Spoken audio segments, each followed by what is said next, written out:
We need to use this time to think. We're not going back. But where are we going? What do we want for our planet, our communities, our future? If we don't answer this question, it will be answered for us and blame shifted from the powerful to the powerless. We need each other now. We need to reflect and reset, strategize, organize, assemble, collective power. This is a network. Join, claim the future.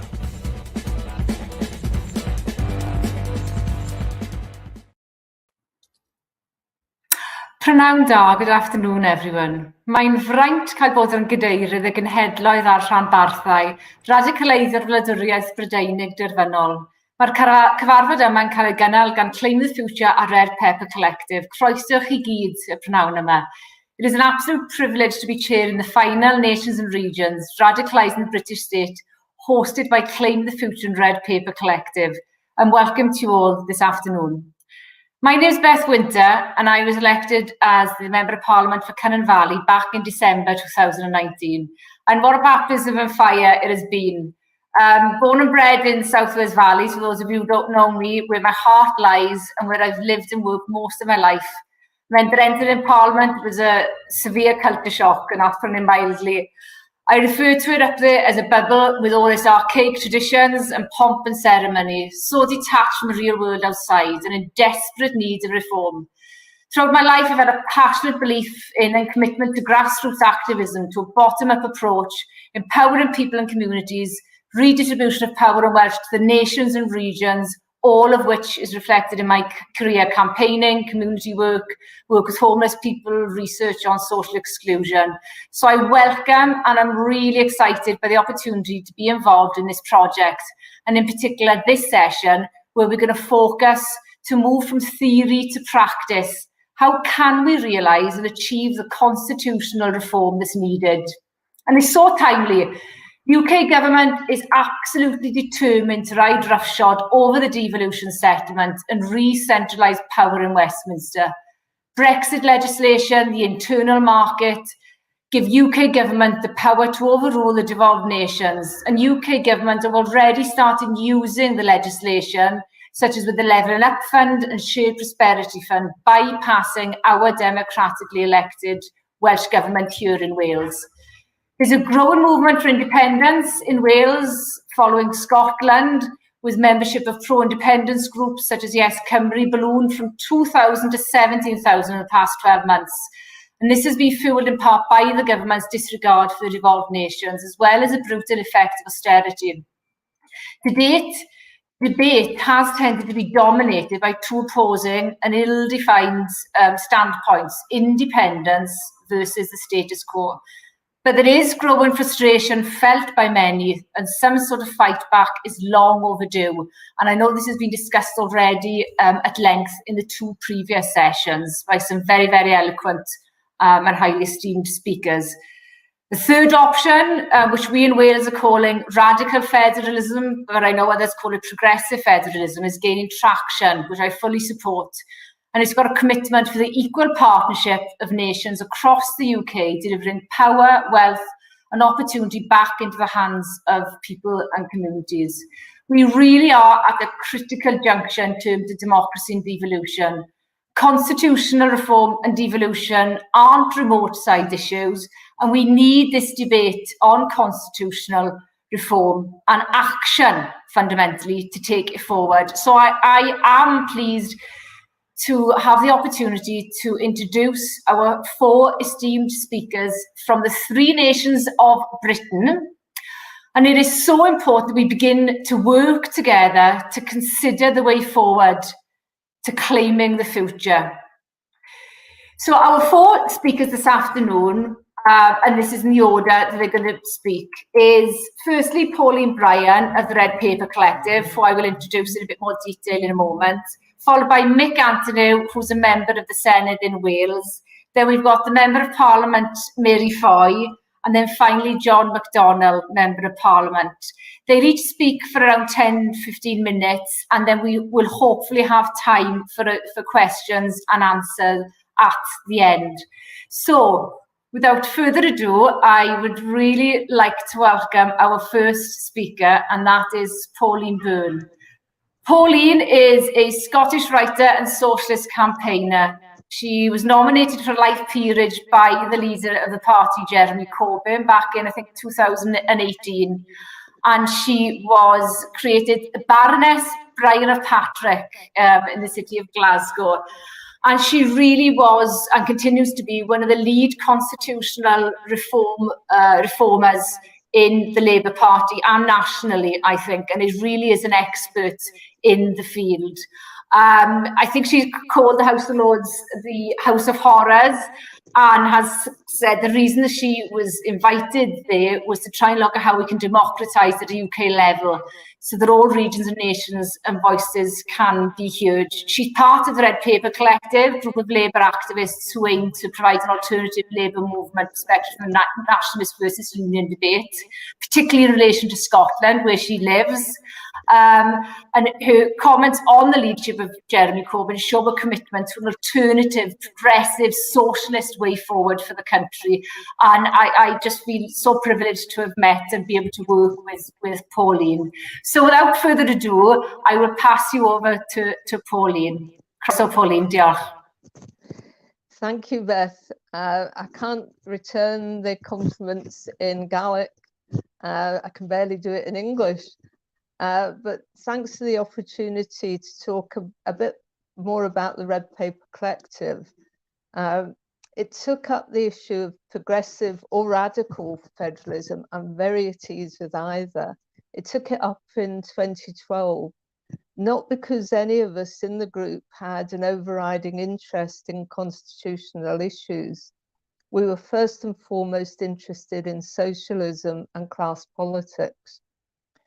The group found its way to federalism when faced with the real possibility of a referendum on Scottish independence. Up until the establishment of the Scottish Parliament, support for independence had largely been confined to Scottish nationalists who had little support from trade unions or from across large parts of Scotland. You wouldn't believe it if you've been following the news from Scotland over the past few weeks, but the Scottish Parliament was designed both architecturally and constitutionally to work by consensus. The horseshoe-shaped debating chamber was to reflect a non-adversarial approach. The belief in the constitutional architects was that no party would gain a majority. It's often said that that was to stop the SNP being able to win a majority, but under Tony Blair, it was also designed to prevent a strong left presence that could challenge the economic policies he was preparing to introduce across the UK. The electoral system ensured that Scottish Labour would always have to work in a coalition, but just to be doubly sure, there was a concerted attempt to keep MPs on the left from moving to Holyrood by excluding them from the panel of candidates. Westminster MPs, like Beth and Mary and John, who we will hear from, come from a culture that acknowledged the right of an MP to act on conscience and to be a representative of their constituency. It was made very clear to newly elected Labour MSPs that they were to give unquestioning loyalty to the leader. Those that didn't, such as John McCallion and Elaine Smith, were quickly isolated.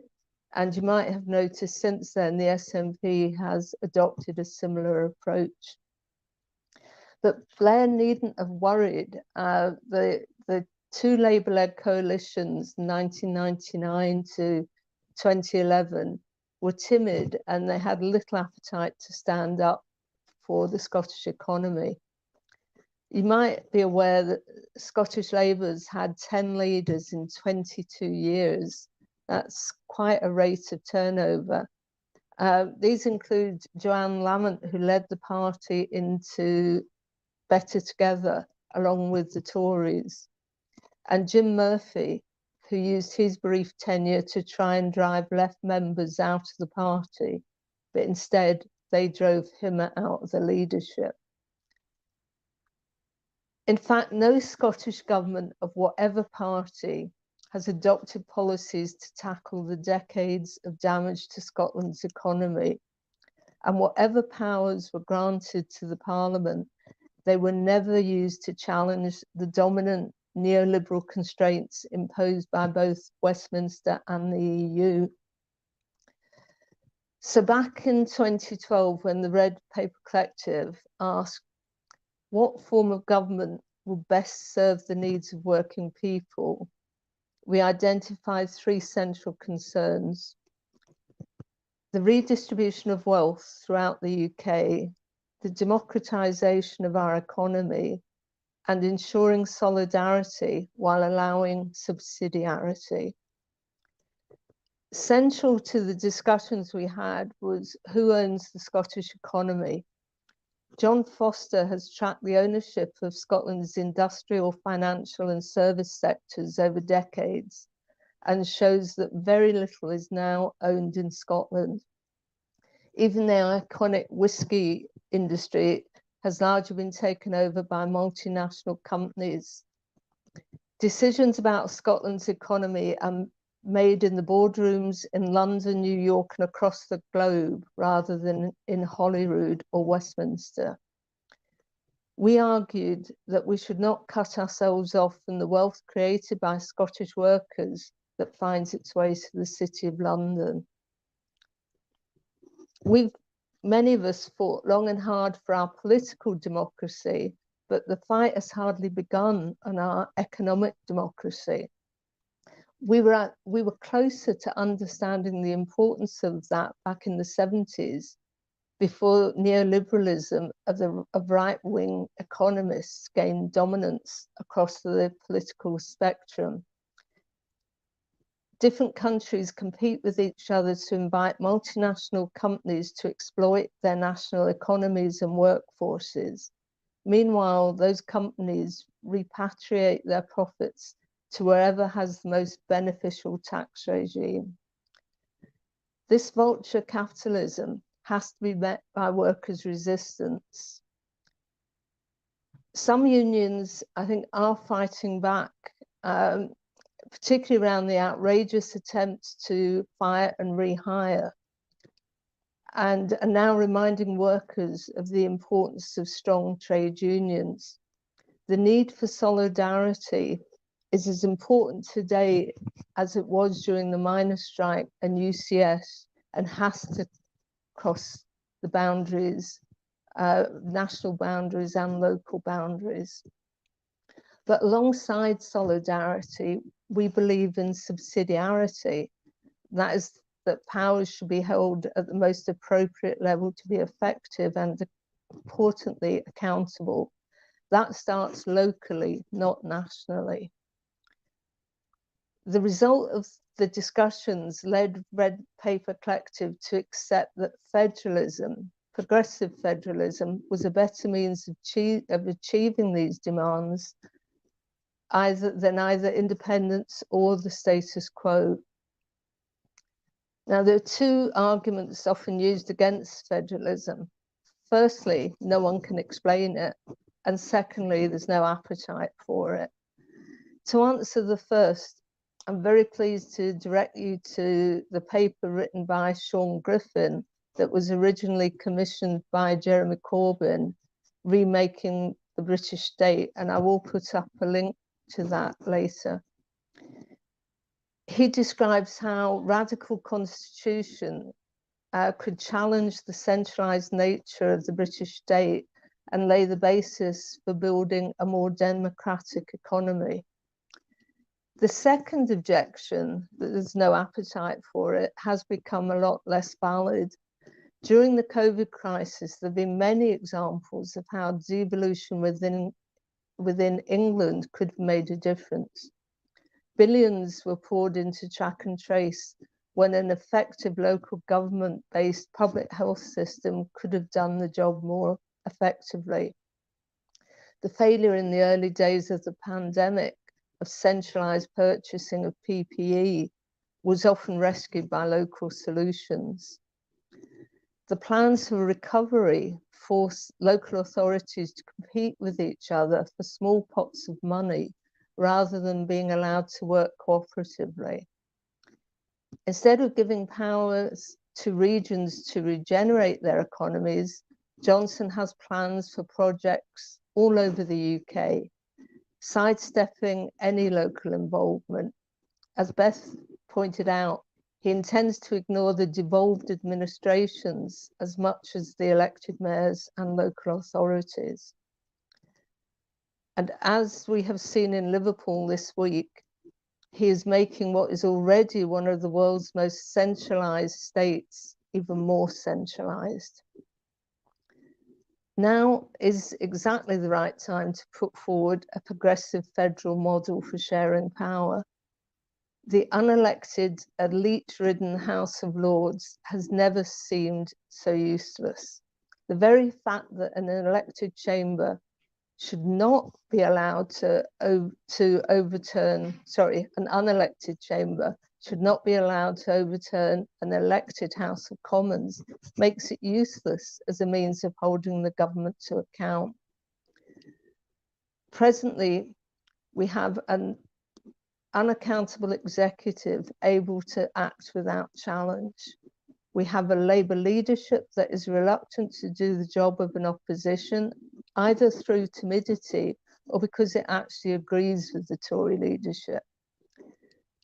A federal system will give a second chamber elected legitimacy.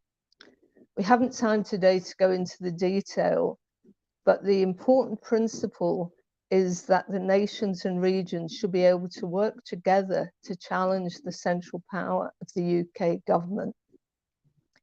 I would argue that we should have a Senate of the regions and nations that would deal with those issues that cross territorial boundaries. We can prevent a race to the bottom on environmental protection, workers' rights, consumer protection, and much more by agreeing minimum standards that devolved areas may choose to enhance, but never detract from. Representatives in such a Senate could vote in the shared interests of the people they represent, making common cause with other parts of the UK. This would challenge the power held in a few square miles of London, because it's not just about geography, it's about redistributing power to those who should have it and redistributing wealth to those who have created it. How can we take this forward? Firstly, by exchanging ideas and campaigning together. During this series, as Beth said, we've heard from speakers from across Britain. I hope we can keep this debate going and learn how we can work together in a more federal way. And through that, prefigure what we hope to create, a movement to challenge centralised power and to remake the British state in an image of working people. So I hope you will share our desire to keep this debate going. And if you do, we will be back in touch with you to ensure that that can happen. Thanks. Thank you very much, Pauline. An excellent introductory speech to this session. And I was particularly taken by your emphasis, and I share, your emphasis on the importance of the Federalist programme being underpinned by socialist class politics, and the redistribution of wealth as well as power is fundamentally important. And I hope we can explore some of this further in the question and answer session. So thank you, Pauline. Can I also just remind people that if you have got questions or comments, please use, I think there's a chat box on the right of your screens. So please, feel free to put any comments or questions in there. Okay, so our next speaker is Mick Antonou. Before being elected as member of the Senedd for Pontypridd, which is the adjoining constituency to mine, in 2011, Mick practiced as a solicitor for about 30 years. He served in the Welsh Government as Counsel General and is currently chair of the Legislation, Justice and Constitution Committee. Mick is a member of Welsh Labour Grassroots and until this year sat on the Labour Party National Executive Committee. He's a visiting fellow at the University of South Wales and he is one of the founders of Radical Federalism and is an expert and a font of all knowledge in terms of constitutional matters in Wales. And the initiative in Wales is looking to start the debate that we're talking about today in Wales, sets out reasons for reform, principles upon which any future reform should be based, and the process for getting there. So it is my great pleasure to now hand over to Mick. Diolch, Mick. Wel, diolch Beth, diolch i chi bawb am eich gwahoddiad I siarad â chi heddiw. Thank you everyone for the invitation, the opportunity to engage and participate. Just over 12 years ago, I wrote a piece for Tribune in which I suggested that we had 10 years to sort out our growing constitutional dysfunction, or there was a risk that the UK would begin to break up. And I think that is where we are at the moment. The dysfunction and the fragmentation that we've increasingly seen in our post-industrial global capitalist world is real and it's growing. And it's been simmering away for many years with very little political attention. Devolution in 1997 was a response, I believe, to a process of social and political change that was predominantly implemented as a response to nationalism, rather than solving the weaknesses in our democracy and the broader demand for greater empowerment of people, nations and communities. And the process underpinning the growing undercurrent for change for something different was never properly understood by the 1997 Labour government. Within a predominantly global capitalist economy and political structure, government and political parties and institutions failed to recognise the growing importance of class and identity and its association with empowerment.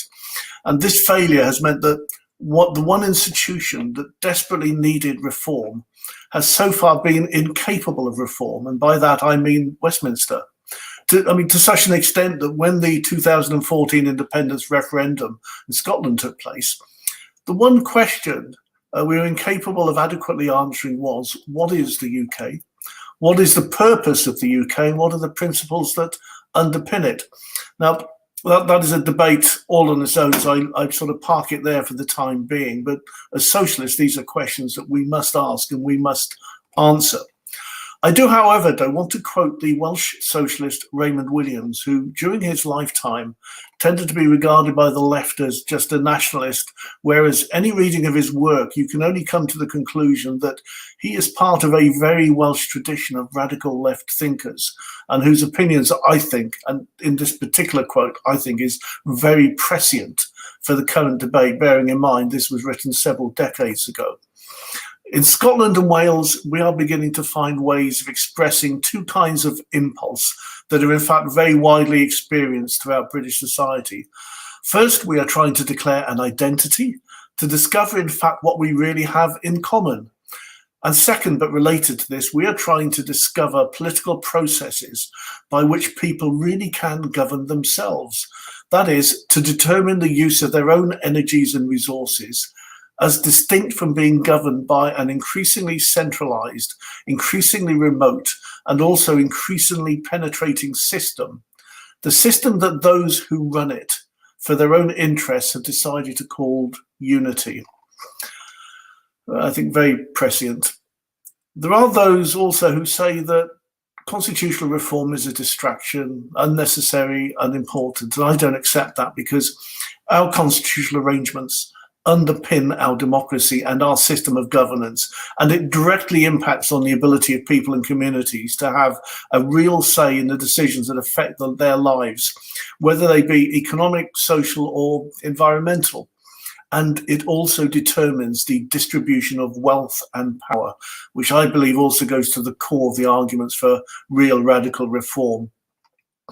And it must be now of major concern that we have a UK government undermining devolution by seeking to centralise devolved powers in Westminster. And this is what I believe is behind aspects of the recent legislation, such as the Internal Market and the EU Future Relations Acts, which drive a coach and horses through devolution and put the final nails in the coffin of the Sewell Convention. And what it does is it enables the Tories to exercise powers in Wales and Scotland that they cannot achieve through the ballot box. And undoubtedly the same philosophy will be applied and is being applied to local and regional government in England, particularly through the manipulation of funding. Now, the constitutional framework which governs the way our four nations work together is broken, and this isn't just my partisan view, but it's the view of the constitutional and legislation committees across all four parliaments and assemblies who've determined that it is not fit for purpose. And Brexit hasn't caused our constitutional problems, but I think is a consequence of them. So these issues have been simmering away for many years, but the removal of the EU constitutional umbrella has now, I think, exposed the tectonic faults in our political system, and it has accelerated the process of fragmentation. So until recently, the debate has been dominated and restricted to the binary choices, mainly of really an inadequately defined independence, or an equally polarising hard British unionism, which is based by and large on a growing English nationalism with a sort of flag-waving epicentre in number 10 Downing Street. The recent publication of We the People, The Case for Radical Federalism, which was launched from Wales but involves people from across the UK, it had the objective of contributing to the process of shifting and broadening the debate. So the possibility of reform based increasingly on the process of decentralisation of power to give individuals and communities a greater say has certainly sparked interest. And it suggests that the progressive principles which would allow for deeper reform, one which does not set nation against nation, but which recognises the sovereignty of each and offers the opportunity of a reformed UK. And I say the opportunity of a reformed UK, a reform which is not based on the dominance of Westminster, but which recognises the sovereignty of the four nations and seeks to create a constitutional framework for sharing those areas where there is common or mutual interest. And I make this point here as strongly as I can because it is absolutely fundamental as socialists that we recognise that the only future for the UK is as a voluntary union of nations. This means that our previous conceptions of a single Westminster sovereignty with a high degree of royal prerogative have to change. A future progressive UK can only be based on an irreversible sharing of sovereignty where the four nations come together to share sovereignty over those functions which are best carried out in common. Now, so far the debate has tended to focus on Wales, Scotland and increasingly Northern Ireland. But the elephant in the room still remains the English question and also the electoral system, which is outdated and undemocratic. Reform of the voting system, I believe, is a vital reform. In Wales and Scotland, people often say that we don't get the UK government that we vote for. Well, to be honest, the same is true in England. People in England also don't get the government they vote for. And this is a consequence of a totally outdated voting system. It might have worked when you had a two-party system straight after the Second World War, but it does not work where you have multi-party politics, and it is fundamental to change. It is what is ensuring Tory minority dominance in our politics and wealth distribution at the moment. Now, tackling constitutional reform in England, no doubt, is a big ask. The pressures between large cities, the metropolitan mayors, and the government are clear for all to see. So any reform must ensure that the regions of England are identified and dealt with, but must be sorted out in England. This is not something that we can sort out in Wales or Scotland. That debate needs to develop in England. And I believe it is really time now for local government leaders and regional leaders in England in particular to stand up and engage in the process and to start taking some ownership of the debate and the development of a process for reform and democratisation in England and across the UK. And to also recognise that this cannot be a London-led debate, but one that has to engage civic society and institutions from the grassroots. So any attempt at reform which is or is perceived to be a top-down reform, I think is likely to fail and will not have credibility. In Wales, and I'll talk a little bit about the situation in Wales, we cannot afford to wait. We need to start thinking about the future of Wales now and embrace the growing movement which has been identified by Beth, but has been simmering away for many years, and is simmering away in the Labour Party as well, and in the Labour movement for change. And this may well be a process that begins after the outcome of the Senedd elections on May the 6th. So what should Wales look like in the future? What should its values be? How can Welsh Government reconnect with the people of Wales and renew confidence in the vitality and accountability of our political institutions? So for many people in the regions of Wales, it isn't just London they feel disconnected from. It is actually also Cardiff. So we have to address the need to further devolve power, not just from London to Cardiff, but also from Cardiff to the regions and communities of Wales, and to develop, I think, a new invigorated role for local government. So we need a conversation, a national conversation of our own Welsh Constitutional Convention, a People's Convention, a grassroots debate about the future of Wales and our relationship with the UK. In the second paper that Radical Federalism, that We the People collective published, we've called it Our Right, and we set out what we think are some of the principles that could underpin such a convention for the review and design of constitutional and governance arrangements for the nations of the UK. And importantly, it asserts the unassailable right of the people of Wales to determine the form of government that best suits their needs, and argues that this can only be achieved by an open and an inclusive process which engages individuals, communities and civic society in the broadest sense. So the paper rejects any suggestion that the future governance and constitutional arrangements for the UK and the nations should be left in the hands of an appointed commission, particularly one populated according to the perspectives of a Tory Westminster government. And any such approach would be remote, it would be too far distant from the sort of heartbeat and the voices of our towns, villages and communities, and would lack credibility. We think the convention should be tasked with collecting and condensing the views and ideas generated by the proposed public forums and gatherings into opinions and a coherent, visionary and deliverable plan for an improved and empowered governance in Wales, and a plan which is fit for purpose and fit for the future. We think the terms of reference should look at the structures and processes to ensure that resources, opportunities and power are redistributed fairly across Wales. Equality, justice, fairness to be at the core of the process. Creating a framework for climate stability, food and community safety, and a flourishing of culture and the sense of identity for individuals and communities. So a Welsh People's Convention will need to be responsible for drawing up a costed and deliverable plan for the full devolution of powers to the Senedd and Welsh local government, consistent with the potential to choose membership of a new partnership of nations, a radical federalism and a reformed UK. So I believe that a Welsh Convention can potentially set the bar for the developing debate across the UK. It can encourage a broader conversation that will enable the nations to come together and decide a better future together. And I think to provide the basis for building a consensus for change in Wales and across the nations and regions of the UK. And I just emphasize this point. It is about building consensus, because without consensus, we will not achieve the change that we as progressives, as socialists, want to see, rather than perhaps the change that a right-wing Tory government wants to see. Thank you, Beth. Diolch.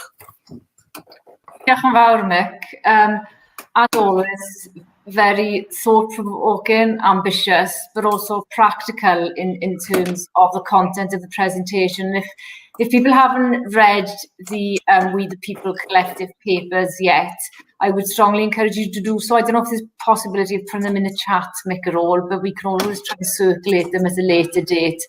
Because the first paper focuses on the theory and the ideas, but Mick and the collective are keen to translate that into actual practice, which is what the second paper focuses on. So, and again, it is an extremely inclusive and consensual approach to the Federalist debate. So diolch yn fawr, Mick. So moving swiftly on, it is my great pleasure to introduce my fellow parliamentarian, Mary Foy, who, like me, was elected in 2019, as the Member of Parliament for the City of Durham. Mary was born and raised in the North-East and spent her whole life working in the area. Has been a councillor for over 13 years in Gateshead, with particular responsibility and expertise in public health matters. She's also worked for CVS for many, many years, helping community and voluntary groups in Durham to develop and fund projects. And I think her experience and her passion for the community in which she lives and now represents means that she really does have a first-class and first-hand experience of the problems faced by local communities.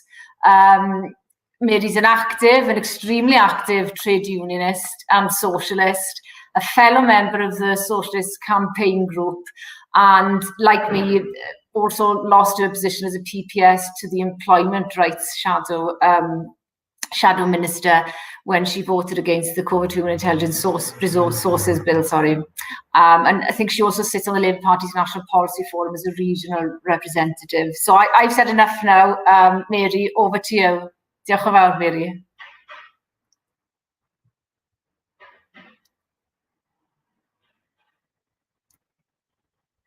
Mary? Yeah, thank you. I was on mute.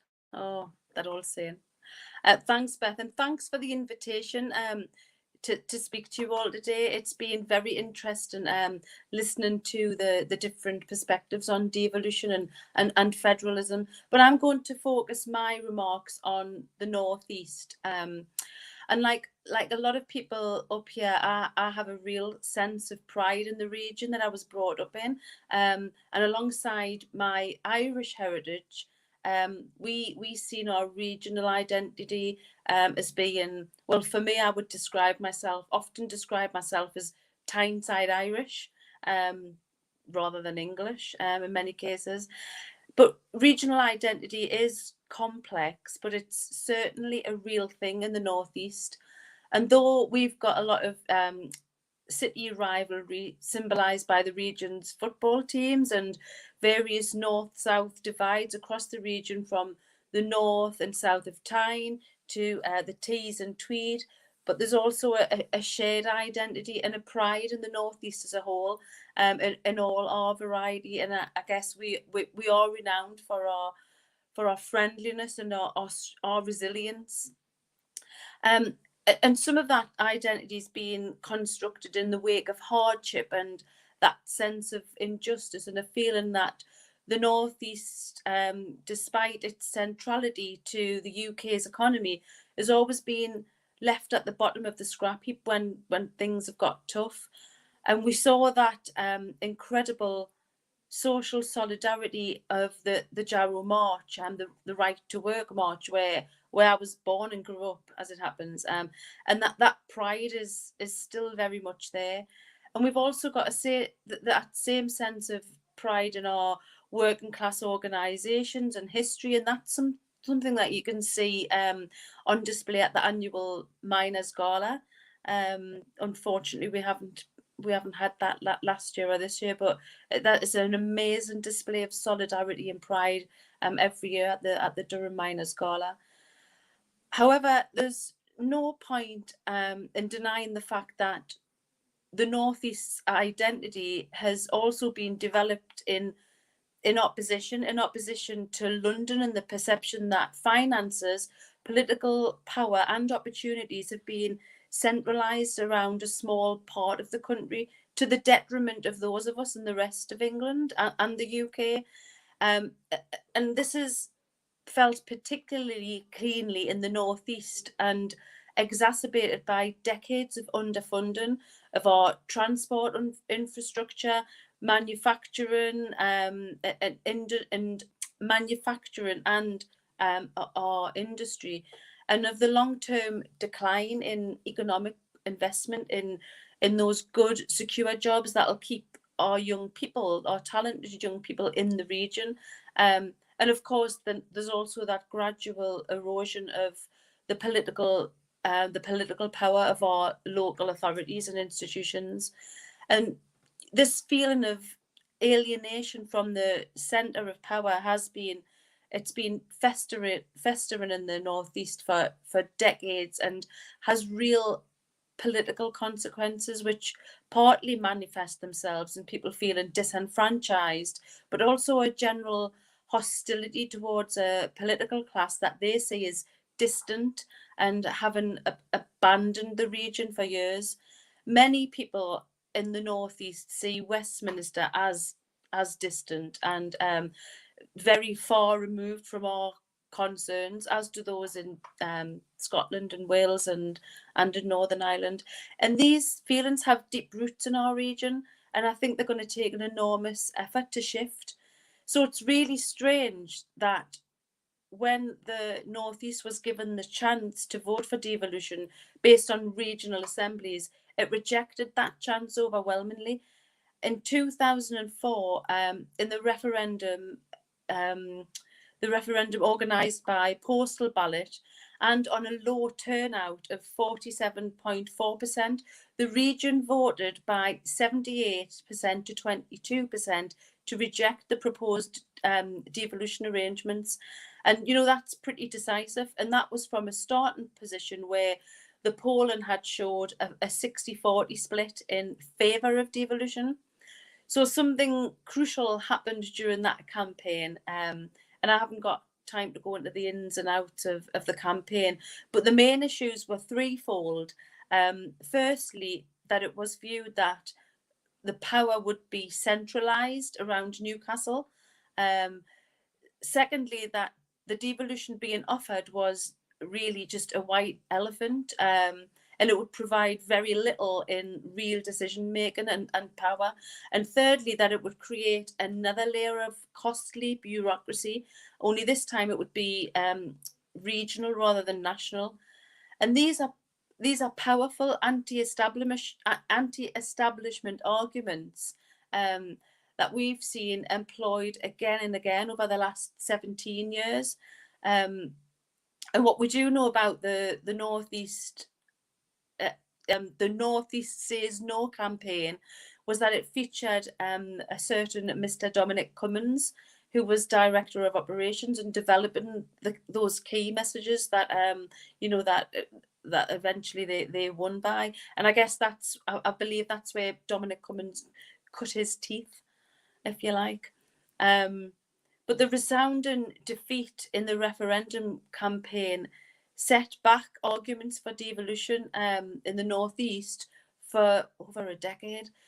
But they were raised again in 2016-17 when the combined local authorities were on the verge of signing a Northeast devolution deal, which would have that would have created a mayor for the Northeast, which would have been similar to the powers of Andy Burnham, not exactly the same, but similar to his powers in Greater Manchester.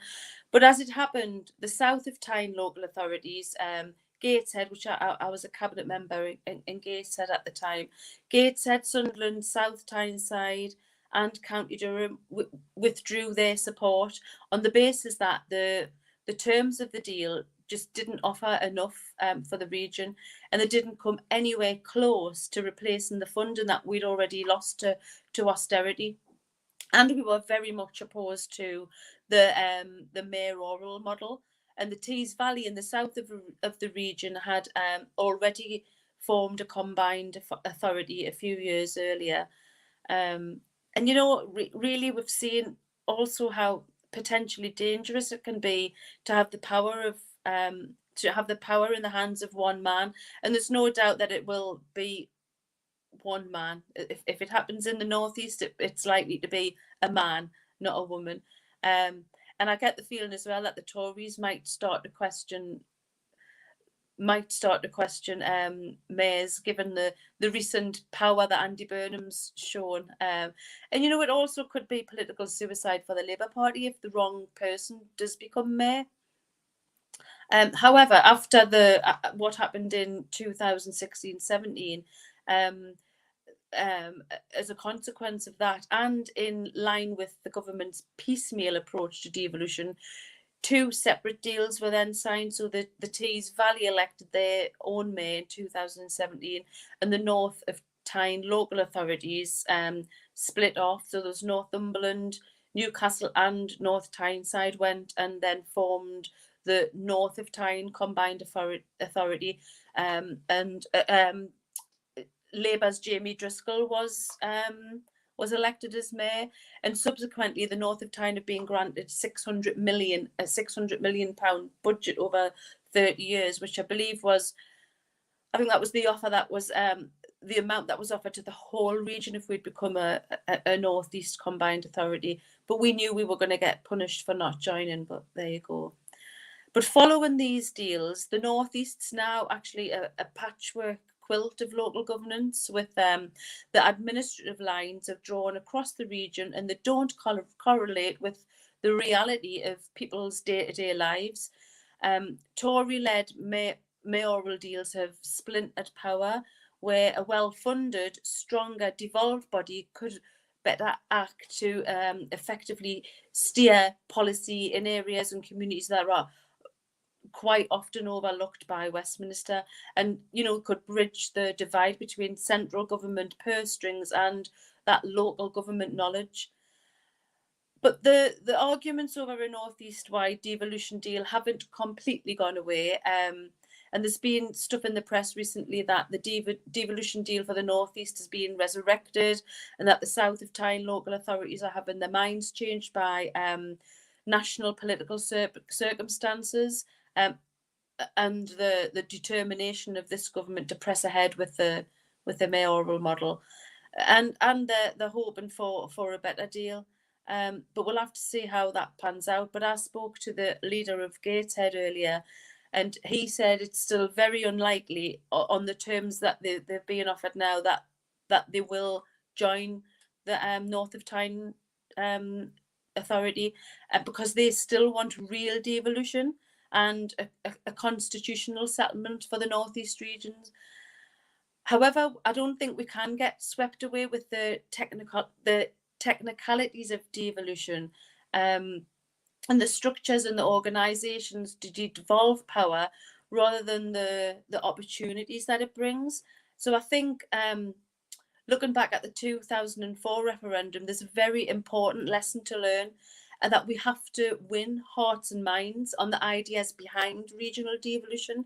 I think we must explain to people how it will affect and improve their lives practically, and how it will bring power closer to them by enabling them to have a say about what happens in their own communities. And I think it's only if we do that we can then convince the people of the Northeast that real progressive devolution is better to them, rather than creating new layers of bureaucracy just for the sake of it.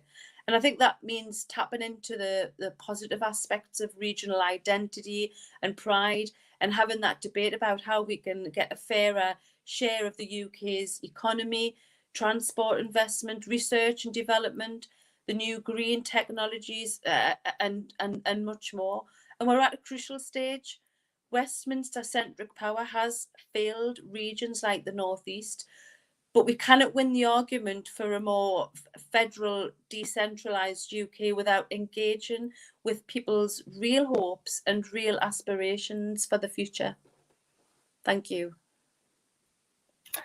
Thank you, Mary, for that passionate speech. And yeah, just to sort of reflect really on your emphasis on the needs to win hearts and minds, and explaining to people the positive benefits of federalism and learning the lessons from the past, and listening to you there talking about people feeling disenfranchised and Westminster feeling distant. I mean, since being elected, in many respects, I feel I've got more in common and kindred spirits with people in Liverpool. I noticed somebody's commenting about Liverpool having independence and yourself up in the north, and I do in other parts of Wales. So, you know, the links and connections between and across different parts of the United Kingdom is critically important, and we do need an inclusive approach. So I'll leave it there now. So lastly, but by no means least, Our final speaker is John McDonnell MP, who's been the MP for Hayes and Harlington since 1997 and served as Shadow Chancellor of the Exchequer from 2015 to 2020. And it would be remiss of me if I didn't thank John for being a great support to me personally and politically since I entered the Parliament bubble last year. And before becoming an MP, John was involved in local government for many, many years. In the 1980s, he was the chair of the finance and deputy leader of the Greater London Council, extremely involved and active in the trade union movement over many, many years. And his experience and involvement in local government being considerable, he does have that expertise in this topic. So without further ado, I will pass over to John. Thank you, John. Thanks, Beth. Thanks, Beth. You didn't need any assistance from me in terms of making your mark in Parliament, quite honestly. You've been terrific. Look, I've listened to Pauline, Mick and Mary, and it's been really interesting. This is the third of the series that we've done. I've just noticed just how much I need a haircut as well, but there you are. That's what lockdown does for you. This is the third in this series of the discussions that we've been having about, and I think has been really fascinating, the way in which the whole range of speakers have brought their own individual expertise to the discussion about where do we go from here in terms of the constitutional settlement we currently have.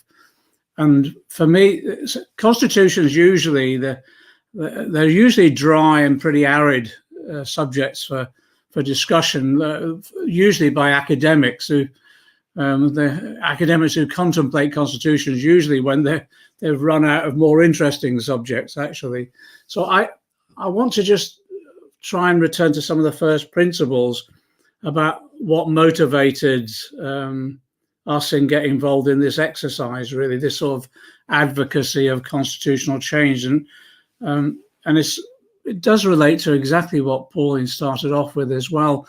There's been a long tradition in politically of cutting through much of the depiction of our constitutional arrangements, a sort of traditional depiction of them, to sort of reveal the way that traditional depiction masks the real distribution of power in our society. And it's interesting, that's been the case over the last couple of centuries.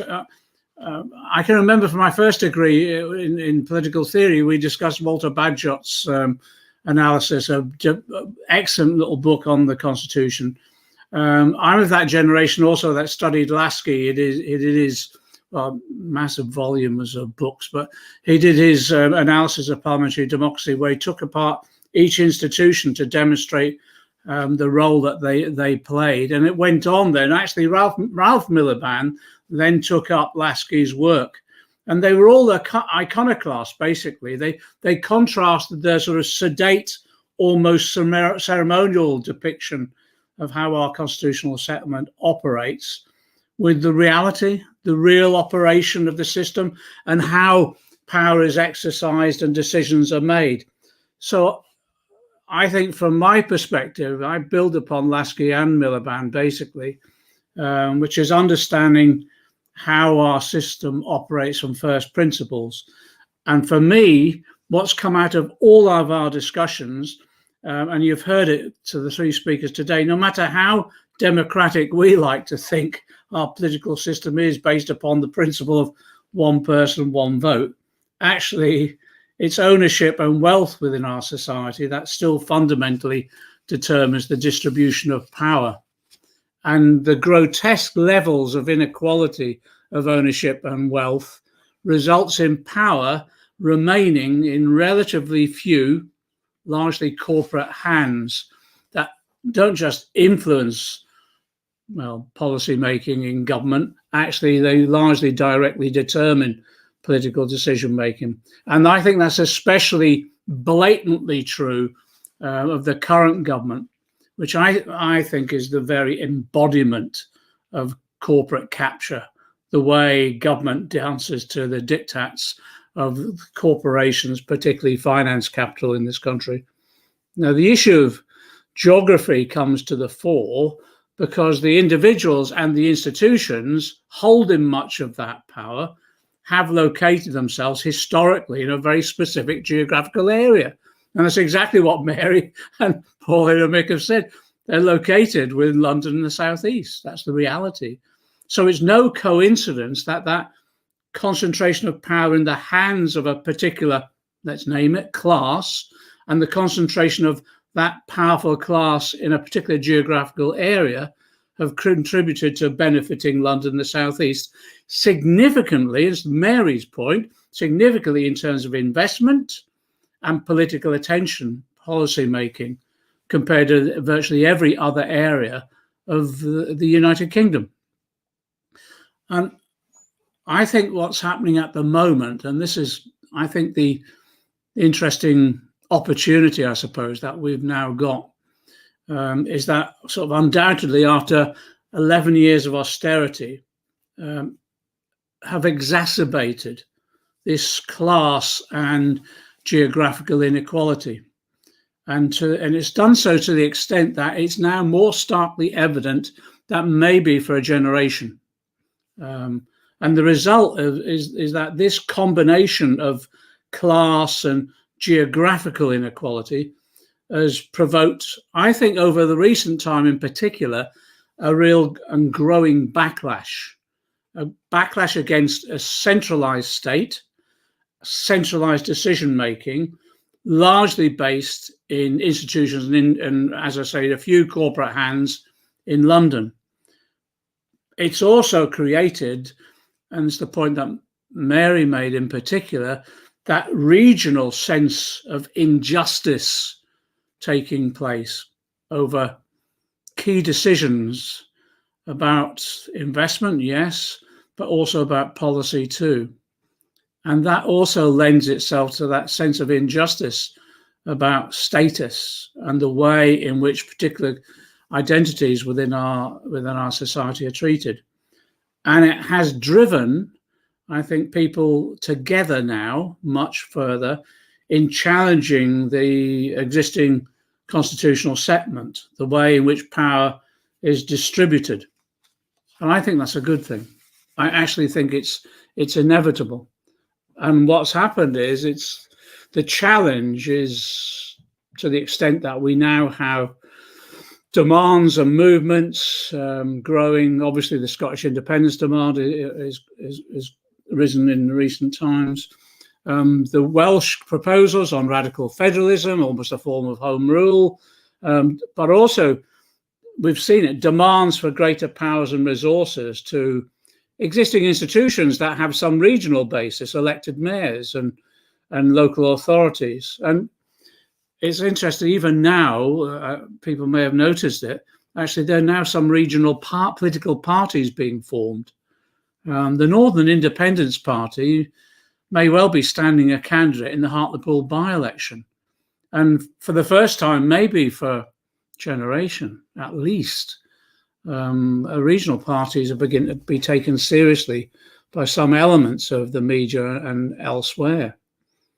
So I think we're at quite a critical political moment, as described by Pauline, Mick and Mary, the way in which bubbling up is this resentment about how a centralised government has treated other nations and regions, and how in many ways they've disparaged the movements that have developed to demand a greater say. But it's interesting that if you watch the recent reaction of the Johnson administration, or even longer, the reaction is to do what it's done in many other policy fields, where there's a demand or a movement that emerges that challenges its natural Tory instincts. But they recognise that they actually can't defeat them head on.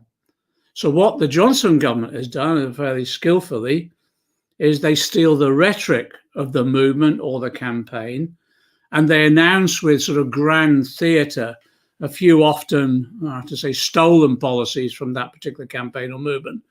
But they ensure that these policies do nothing to undermine the existing distribution of power or wealth.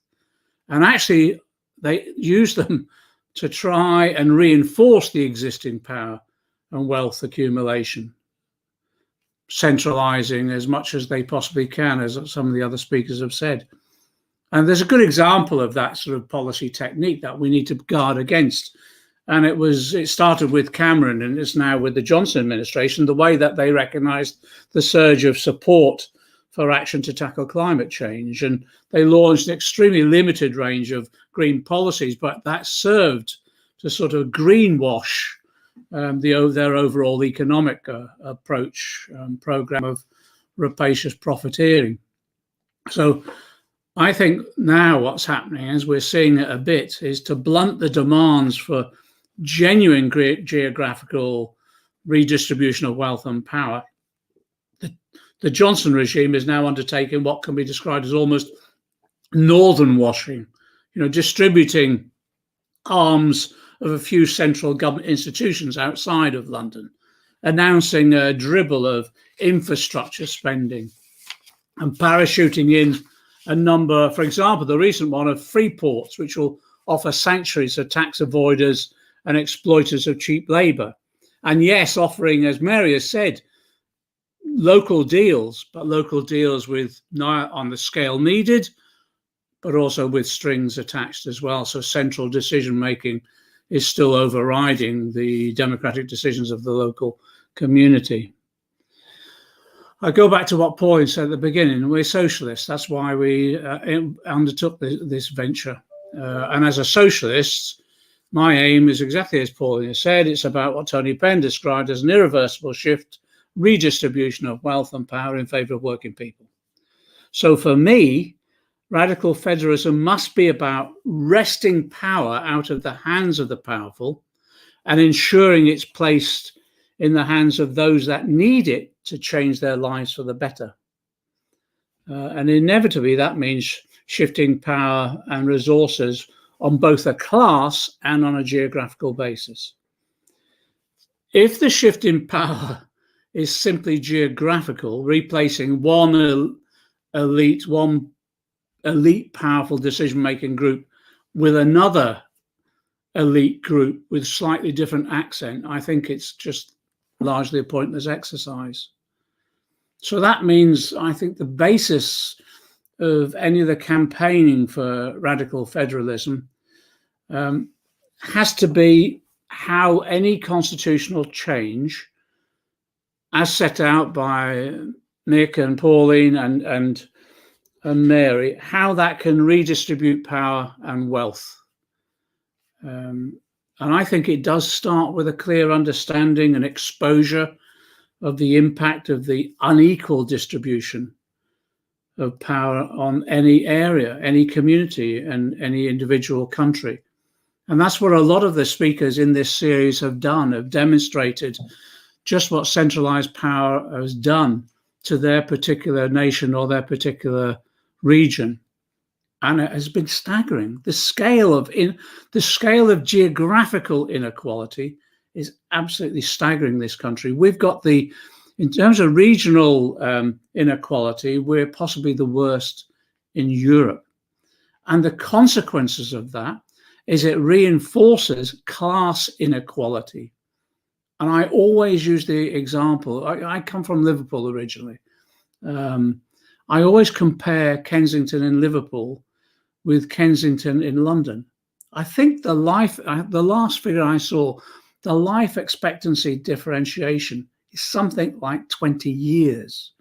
And that's because of the unequal nature of our society, the levels of poverty that there is within Kensington and Liverpool in comparison with the levels of wealth that is located in Kensington in London. And that is as a result of conscious decision-making over a long period of time, admittedly, but geographically based to look after a class in a particular location.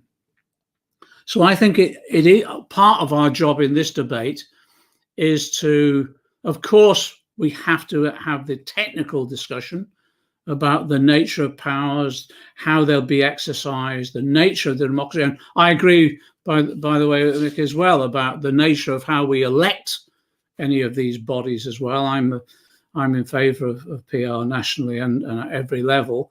But that sort of debate is important. But actually, I think we have to base it upon the political role that we want progressive federalism to play. And so therefore, now's the time to start developing those sort of almost dreams and the ideas and then the policy programs that, given the power and the resources we can have, that can transform people's lives living within individual communities. So the policies, I think, are important for us if they're very concretely based on the way in which we tackle the issues that people face within our individual communities. So the distribution mechanism of that power is only relevant for what it can do to achieve that change of people's life chances. So on that basis, my view is that whatever we do, the policy discussions that we have need to be accompanied by movement building. And that's where, a sense of place and identity does come in. A sense of place and identity, you can't impose that. It has to be there already or come naturally. And I think in the past, too much time has been spent and taken up on either trying to impose structures and boundaries that don't relate to the reality of people's lives. They usually never take off or hold on, often generally fail.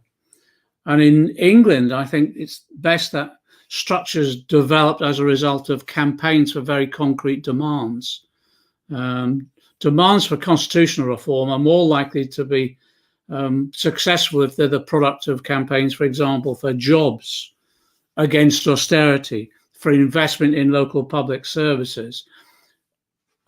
Communities and coalitions of communities then come together. Well, the words organically that people use, I think they just come together naturally then. Coalitions are formed to demand change, but then I think that's the potential then to lead them on to demands for power and therefore constitutional change that can enable people to change their life chances, the residents within their local area. I think actually it's happening in many areas already. It's building already. We've seen what's happened. People have been citing Andy Burnham in Manchester and the way he stood up against the government during the COVID period. Well, today he's announced that he's bringing bus services back under democratic public control and ownership.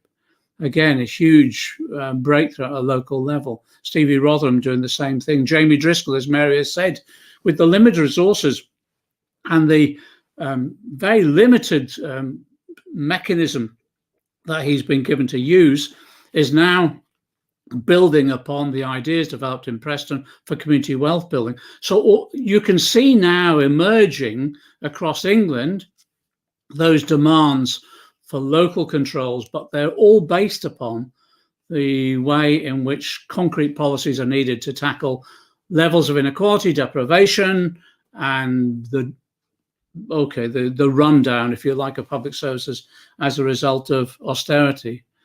Now, where do we go from here in our discussions? I want to follow Pauline's example, really. I think what we need to be doing as a movement, both Labour and trade union movement and progressives, I think we need to be bringing people together in the way that we want to prefigure the sort of constitutional arrangements that we need for the future. So that has to mean bringing people together to talk about the issues that face their local communities, the way in which they want to campaign around those issues, but then also the way in which they want to organise themselves. And geographical boundaries largely emerge naturally as a result of communities designated themselves, but also coalitions of communities coming together that recognise that together they have greater strength in solidarity. And I think that's how we need to handle this debate. Mick and others have talked about, constitutional conventions, and I think exactly the way forward. The other discussions that I've been having alongside those, the use of techniques like citizens' assemblies, are absolutely critical.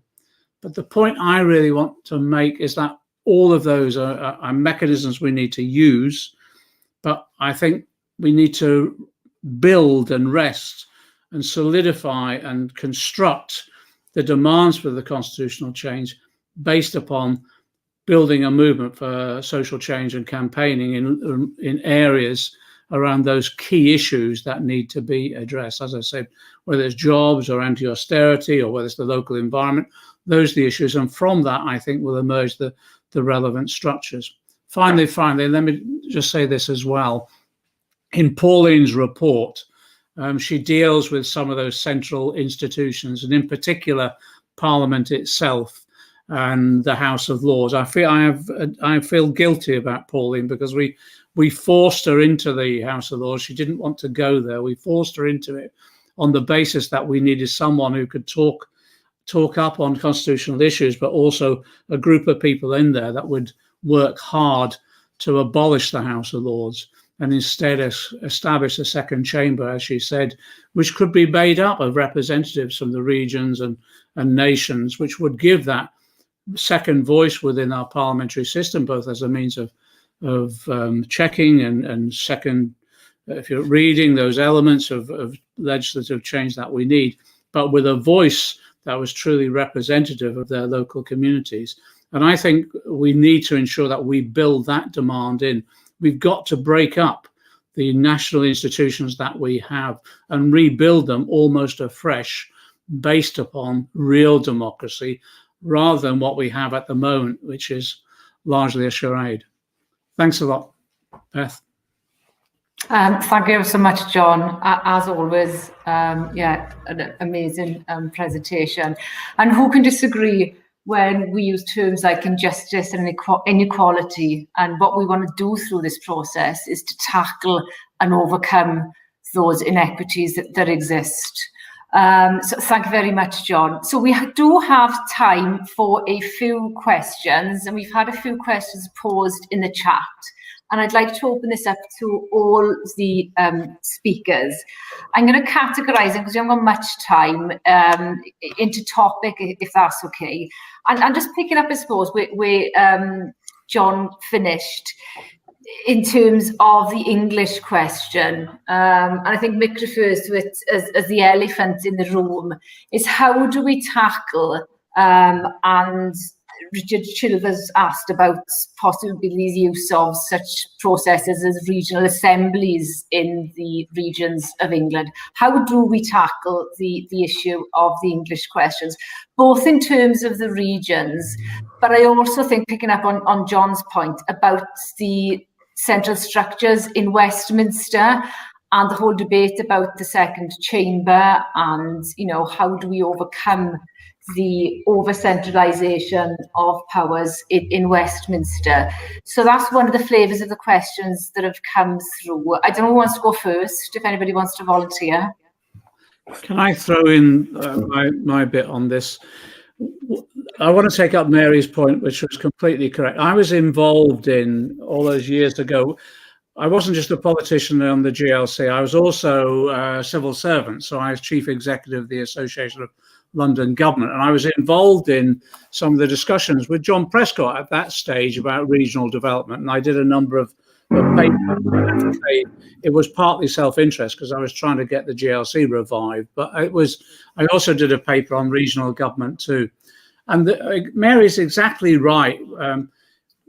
Trying to impose a regional structure without power and resources, people just saw through that, really. They just saw that it was a stunt rather than a reality. And what we've got to do is, whatever we do, is make sure that any structures that we have a discussion do evolve from the local discussions. Jenny Lennox has put a question in the chat about, if you allow them to evolve like that, won't it be uneven development? Well, it will be, I think. It really will be uneven development, because if you have, I can't think of any other way. If you impose, it becomes irrelevant. If it's growing organically, then it becomes relevant. The only other thing that I was going to do if we got elected into government was, one of the ways in which you can encourage people to come together at a local level is when you do have resources that can then be accessed. And we were going to use the National Investment Bank regional arms to become almost the hosts of those discussions. Sitting people down and saying, what do you need in your area? These are the resources that we can bring to the table, but we want them under your control. You go away and work out the structure that you think is best. And in that way, you can almost catalyze the development of those structures. Won't always work out, and sometimes you go at the lowest common denominator. But that was one mechanism to try and combine the, if you like, an encouragement from the centre, but allowing it to organically develop at the local level. And I think there will be a variety of different structures. I've never supported the directly elected mayor structure, to be honest. I believe in a local council structure with the minister. And when we had the GLC, it was never an elected mayor. In some instances, that's where things have gone wrong. However, that was one of the ideas of how we just develop it on. But you've got to have confidence in central government to put resources on the table and walk away and allow people then to set the structures up. I think one of the really important questions that's been asked also is, well, how do we actually get change when you've got a government in Westminster that, with the position it's in, and determined not to make change, in fact, doing the opposite? And we do it as the only way it has ever happened in our history. It's been by building popular consensus over a series of demands for change. We saw this whether go back to the Chartists or whatever. We look at the legacy that they left. And I think, once you start actually taking out the terminology of nationalism or independence or federalism, all these terms, etc., and you actually start talking to people and say, what do you really want? How do you think you should have a voice, etc.? And I think we've got to have that conversation, and it will be a conversation that will be perhaps at different stages of development around the UK. And I think the important thing in England is that debate is taking place. And by God, within Wales and Scotland, we need that debate to take place in England, because the distribution of wealth and power is absolutely at the core of this. And I think, there are events that will catalyse certain developments, where what may happen in Scotland, but equally so, what will happen in Wales after the Senate elections, if there is a coalition government. I'm absolutely adamant that we have to start the conversation. We've got to stop being in a sort of tribal sort of rejection of movements for change, etc. And we've got to embrace that change, but do it on the basis of values, the values that people identify with. And I think that's where we can build consensus. And that's why I emphasize, there has to be a base of consensus, because without that, we won't make change. But we know that the Tories clearly do want change, and they will do it in a totally centric format. Thank you, Mick. Pauline, did you want to come in? Just to say that I think where Mick ended was that, yes, the demand for change isn't just coming from the left or the Labour Party. It's there in the Tory Party as well. But we've got to absolutely be sure constitutions aren't neutral.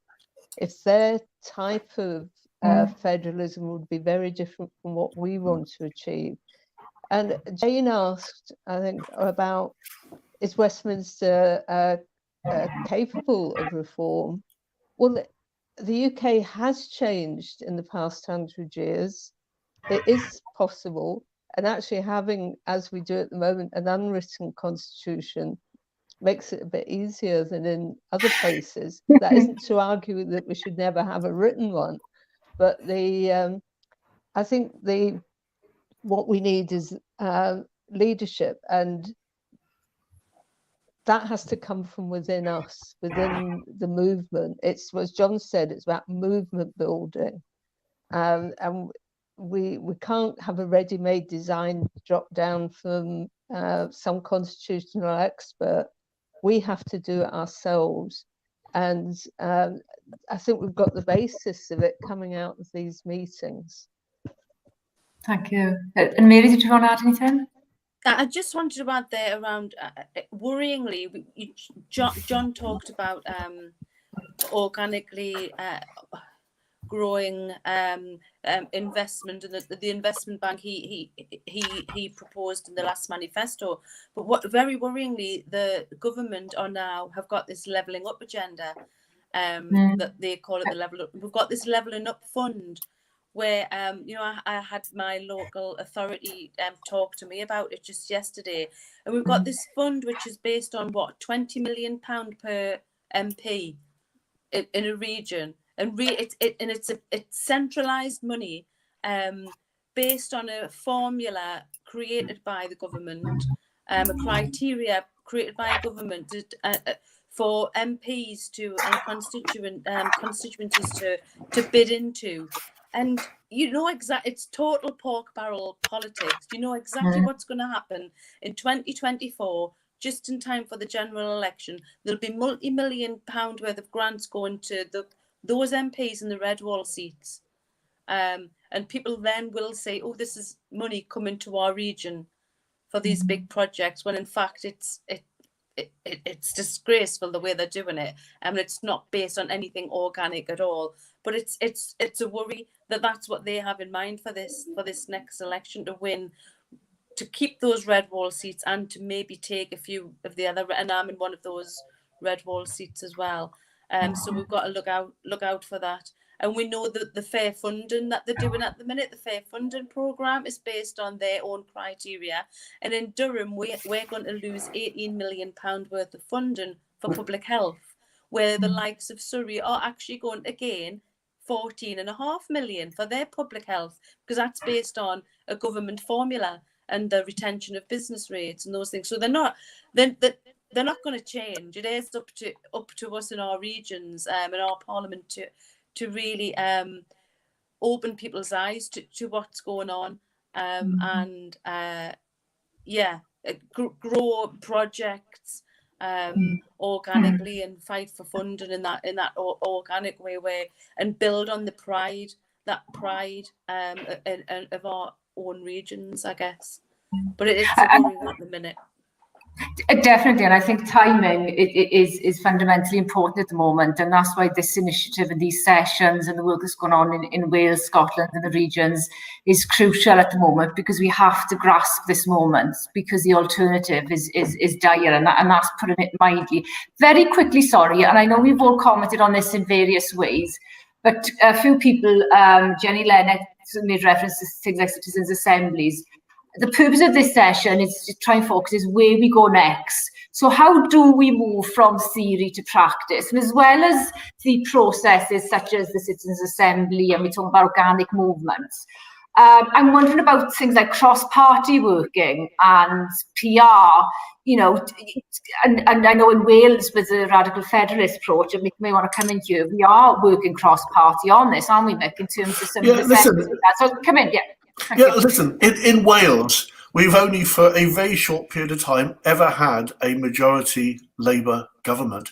We have dependent consistently on coalitions. The politics, and you're right, it was mentioned earlier that to some extent the establishment of the Scottish Parliament and now the Welsh Parliament were dependent on basically systems, that have their flaws in them, but about individual parties not having majority. So we are used to that consensus politics, and we know that after the next Senate elections in Wales, that we will probably again, unless we have a majority, that we may do, but the history shows that is probably less likely to be the case, that there will be some form of coalition. Now, there will either be a right-wing coalition that comes into power, or it will be a progressive coalition. And the key issue is going to be that probably 80% of issues between us are pretty common. There isn't a great deal of disagreement. So it's going to be looking for those areas where there is consensus to build that support for change. Because if we can't do that, we won't achieve that change. And that's why I keep emphasizing the consensus around a progressive conversation with people. And it's got to involve people. It can't be something the political parties carve up amongst themselves to say, here you are, this is what we've decided. It has got to come from the base. It's got to be something people want, and that they identify with it as being something that will change their lives. Otherwise, we won't win, and we won't be able to build that support. I suppose the one thing I would say in terms of Congress, I'd bring Paul in then, is about it being underpinned by our socialist values, and we can't lose these fundamental principles. Pauline. Yes, I was following what you were saying there. I think the problem we would face in the Scottish Parliament is that we don't have a left. hopefully we'll have a few MSPs elected come May that will adopt left policies. But other than a brief period when the Scottish Socialist Party had 6 MSPs, which was what many people thought that the Scottish Parliament would achieve, that you'd have a wide spectrum from the left, perhaps to letting the Tories back in. We haven't had that. We've had a very narrow spectrum of thinking in the Scottish Parliament, and that has not challenged the economic approach adopted in Westminster. It's just wants its right to do it itself, rather than to say it fundamentally disagrees with the neoliberal approach adopted by the Tories. It just wants the right to run it in Scotland. The guy who's written the latest financial policies for the SNP is a banker, spelt with a B, and that is where their policies come from. Unfortunately, we don't have opportunities, as I think you do in Wales, to expose that economic policy. So I want to go back to the idea that yes, we involve citizens' assemblies. Yes, we involve as many people in these debates as want to be involved, but we as socialists bring to that our socialism, and hopefully win people to that rather than follow wherever the debate goes. We have to underpin what we hope to get out of it with socialist ideals. Otherwise, we are looking at tinkering around with voting systems or institutions, but not making fundamental change. And I think that's what we need, and that's what we should be organising for. Thank you, Pauline. Did John or Mary have any last words on this issue? You're on mute, John. Sorry. I think Pauline summed it up brilliantly. I just want to make one other point, which is I wouldn't underestimate the political period we're going into in terms of the potential that there is. And I think it might get quite rumbustious. One of the points that Mary made, I don't think people have come to terms yet with just how corrupt this government is. Yeah. And I think increasingly they're beginning to discover that, where we have a prime minister who can't distinguish between truth and lie. Contracts are flowing out to friends. So I think that atmosphere of corruption, I think, will begin to feed into the common discussion about what's going on. The second thing is as well, and I'm careful with my language here, but if people see, particularly the younger generation coming through, see that politics is just, elections are just about the rotation of a political elite with hardly anything between them, and at the same time national governments in Scotland or whatever are no different than just a different type of political elite with no political difference to them either. I think politics moves out of some of the formal settings and into other areas, and that is the streets as well. So I think the political period that is coming up now could be quite dramatically different from what we've got at the moment.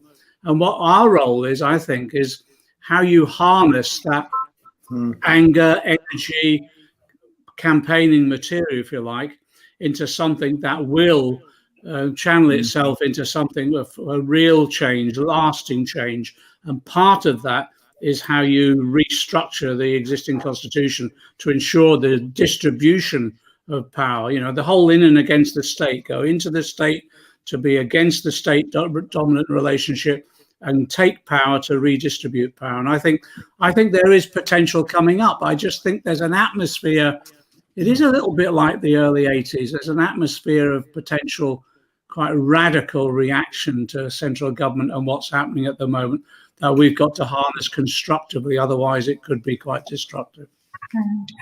And Mary, I mean, there could be elements of both, and I think we're from similar backgrounds, different parts of the country, but listening to people as well, Mary, and listening to the grassroots and our voices. Yeah, I think John's right there. And I think COVID has exposed it. I think there's a lot more goodwill with people as well, and a lot more of the common good, if you like, being harnessed. And I think it is up to us to keep exposing the corruption of this government. I mean, one of the things that in my team, I've employed someone as a community organizer. Unfortunately, we haven't been able to get out and do much of that with the lockdown. But the reason is to go into those communities, find out why they vote in the way they did, and make Labour relevant again to those people, but to campaign on the issues that really affect them. And who knows, that could be devolution. That could be devolution in the future, but it is about listening to people and starting at that grassroots, starting with the life experience of people, and then open their eyes and build the campaigns around what really affects people in their daily life. And I think you're right, John. We have a great opportunity to do that now. Thank you. Thank you all. I'm conscious of time. I think we've slightly run over. So just to conclude, I mean, this has again been an extremely, I think, productive session in our move towards claiming the future. And it is clear that the constitutional reform needs to be part of our agenda, and particularly if we're going to promote greater democratic involvement, tackle inequality and the huge injustices that exist, across our country. And it needs to be part of the process that counters the Tory government's increasing authoritarianism and centralisation of power. And like I said at the start, and as all the speakers have said, we've got to move now to action. And that means starting and continuing this conversation within our communities, localities, and across the UK to build a broader movement for change. And it can't be left to the top-down approach. We've got to start, in my opinion, with a bottom-up approach that our voices are heard. So in terms of next steps, this is the beginning, we feel, and we are looking to have future events. I don't know if Pauline wants to come in and just comment on the next sessions.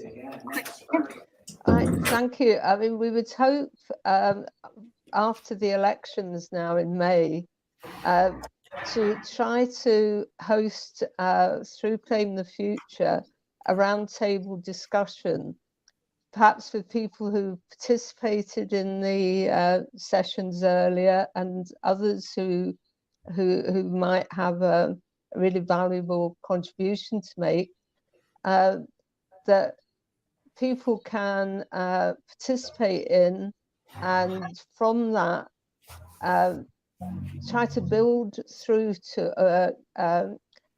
a means of having this conversation across Britain, involving people on the ground, involving people like elected mayors such as Jamie Driscoll, involving MS members from the Senate and some of the new MSPs in Scotland, and to involve London.